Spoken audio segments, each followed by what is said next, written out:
Welcome everybody to week 7 in review, the midway point of our fantasy football season. Coming to you this morning from Peanut Butter Jelly headquarters, obviously under construction. If we have time at the end, hopefully I'll be able to get to show you around. We've got a ton to get to, so let's get right on it. Our game of the week. I usually don't pick a blowout for the game of the week. Often it's a prestigious category held out all to its own. But this week I had to make an exception.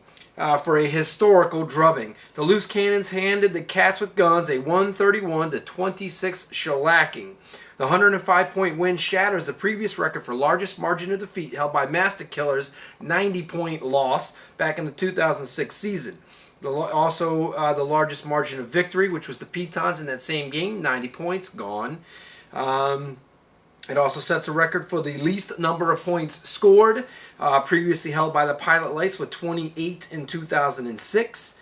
For the record, Mr. Bill also only scored 28 in Week 8 of the 07 season against Loose Cannons. And the least points allowed in the game, which was 28 points by the Rockers, and now held by Loose Cannons. So shattering many records there. The win for Loose Cannons, combined with losses by the Rockers and the Lights, creates a three-way tie for the best record in the league at 5-2, and also moves Loose Cannons into a tie for first place in the power rankings. More on that later on.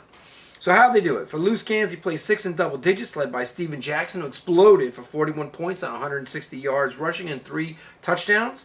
The Giants' D had 20, Grant had 19, Johnson 16, Rogers 13, and Crosby 10.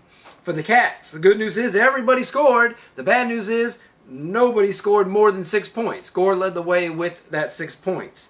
He had one guy score 5, one 4, one 3, and 4 people scored 2 points apiece. The loss was the Cats' second straight. Guess they haven't quite recovered from that road trip to Yuma yet.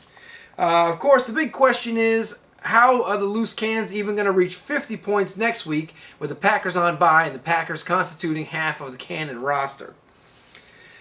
Master Killer brought an end to the Rockers' 5-game win streak by pulling out a late 96-89 win. Another great battle decided on Monday night. In this one, Master Killer broke out to a quick early lead. Rockers battled back, finding themselves down by 1 going into Monday night. Held the lead all the way into the fourth quarter when Cutler, with a hurt hand, threw a touchdown to Daniel Graham, and Master Killer never looked back. Let's see. Master Killer ended up with 4 in double digits, led by Dominic Rhodes filling in for an injured Adai. He had 23 points. The Steelers' D had 19. Robbie Gould and Vishenko each had 12. The Rockers had 3 in double digits. Peterson had 26. Jones had 21. Rossberger had 20. Bringing the Rockers down was Heath Miller and Matt Prater, each only scoring 1 point. So let's get some reflection on the big win. From Master Killer general manager, owner, and coach Tutu. I'm going to send it out to our beat reporter, man in the field, Mike Hunt. Mike Hunt, take it away.